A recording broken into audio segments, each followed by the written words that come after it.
SSP Shri Akhilesh Chaurasia जी DIG साहब यहाँ पर आ चुके हैं।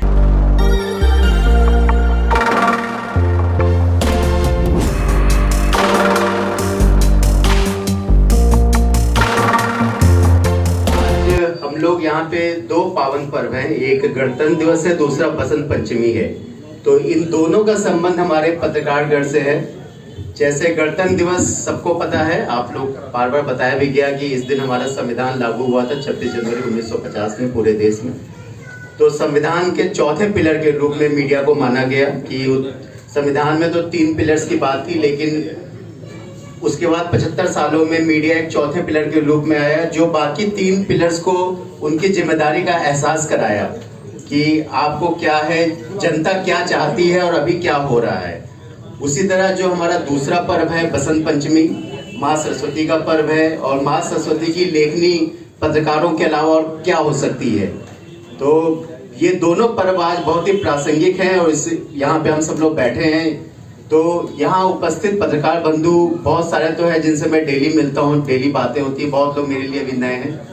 लेकिन मैं ये चाहूँगा कि जैसे जैसे हम लोग विकास में आगे बढ़ रहे हैं, वैसे पत्रकारों की रिस्पॉन्सिबिलिटी, जिम्मेदारियाँ भी चेंज हो रही हैं। हम लोग जब छोटे थे तो सिर्फ दूरदर्शन आता था, इलेक्ट्रॉनिक मीडिया में न्यूज चैनल एक दूरदर्शन था और बाकी प्रिंट मीडिया थी, न्यूज़पेपर्स थे। तो उस समय रिस्पॉन्सिबिलिटी बहुत ज़्यादा थी, क्योंकि दूरदर्शन में लोकल चैनल्स की कोई बात नहीं होती थी। वो प्रधानमंत्री जी कहाँ विजिट में गए, क्या समझौता साइन हुआ, ये सब बातें होती। लेकिन फिर इलेक्ट्रॉनिक मीडिया का दौर बढ़ा, बहुत सारे 24 आवर्स के न्यूज चैनल आए। फिर उन्होंने प्रशासन को और जिम्मेदार बनाना शुरू किया। जो घटनाएं पहले हो सकता है कि नहीं अटेंड की जाती थी, वो आप लोगों के माध्यम से हमको पता चला। फिर जब इलेक्ट्रॉनिक मीडिया से जब आगे बढ़े तो व्हाट्सएप मीडिया या जो बोलते हैं कि सोशल मीडिया और आगे पोर्टल वाले पत्रकार भी आ गए।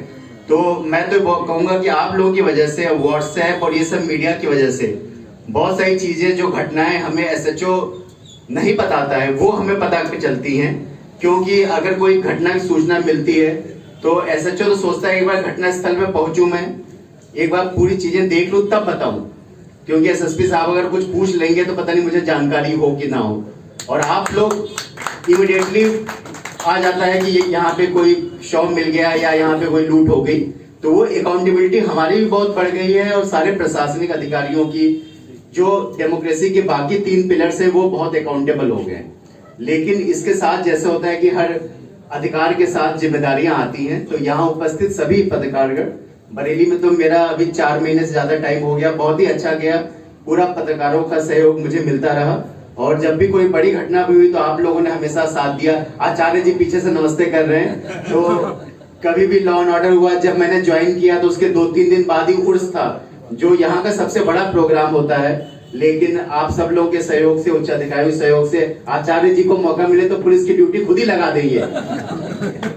ये तो रात में 11 बजे फोन कर देते हैं कि सर यहाँ पे पुलिस दिख नहीं रही, यहाँ पे ये हुआ। तो इनका मार्गदर्शन हमेशा मीटिंग से मिलता रहा। और आप सभी मीडिया बंधु द्वारा छोटी छोटी बातें, जो एज ए न्यू कमर, क्योंकि हम लोग जब जिले में जाते हैं 2-3 महीने हमें समझने में लगता है, और एकाएक ऐसी बड़ी जिम्मेदारी आ जाए तो आप लोगों के सबके सहयोग से वो अब तक के जितने भी कार्यक्रम हुए, सारे त्योहार निपटे, बहुत ही अच्छे से निपटे। और इसमें मैं चाहूंगा कि उपस्थित मीडिया है, अभी जैसे हमारे सिटी मजिस्ट्रेट साहब ने बहुत अच्छी और स्पिरिचुअल बातें करी कि हम लोग को होता है कि बाहरी चीजें तो हम एडॉप्ट करते जा रहे हैं, सोसाइटी जैसे डेवलप करती है, इंटरनल ग्रोथ बहुत इंपॉर्टेंट है। अब आप देखोगे वेस्टर्न वर्ल्ड में भी सब योगा, मेडिटेशन, सब चीजें आ रही है, क्योंकि सोसाइटी के साथ हमारी आपकी जॉब क्या है, 24 घंटे की जॉब है।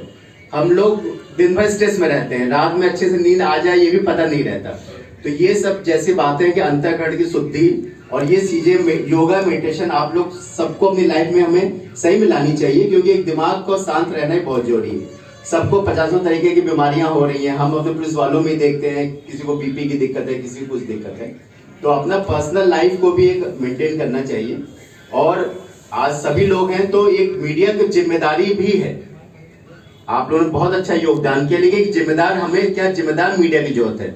सोसाइटी में अगर हम सुबह उठेंगे या न्यूज चैनल पर निगेटिव न्यूज चलेंगी तो क्या होता है, आम आदमी तो वही देखता है ना कि, और बाहर का भी आदमी उसी को ऑब्जर्व कर रहा है।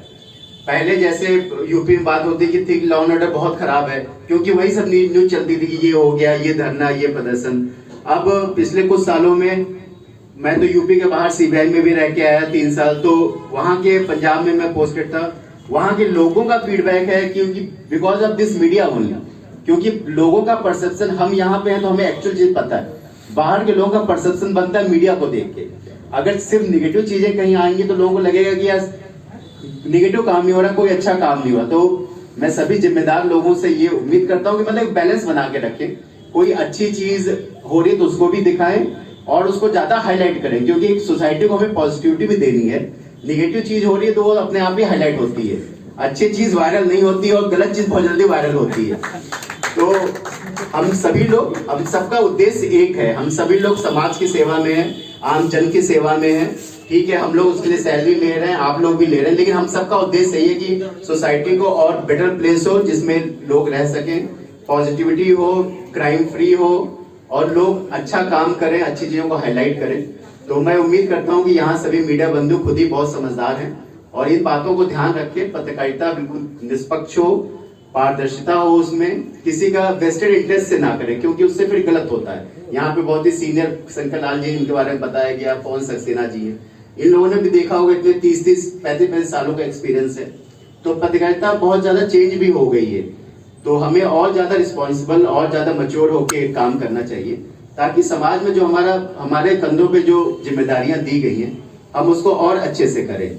और मैं ज्यादा टाइम नहीं लूंगा क्योंकि सारी बातें, आप सभी लोग बहुत ही समझदार हैं और बहुत ही ज्ञानी लोग हैं। तो आप सभी को पुनः गणतंत्र दिवस और बसंत पंचमी की बहुत बहुत शुभकामनाएं। मैं सभी के उज्जवल भविष्य की कामना करता हूँ। Thank you. जय हिंद।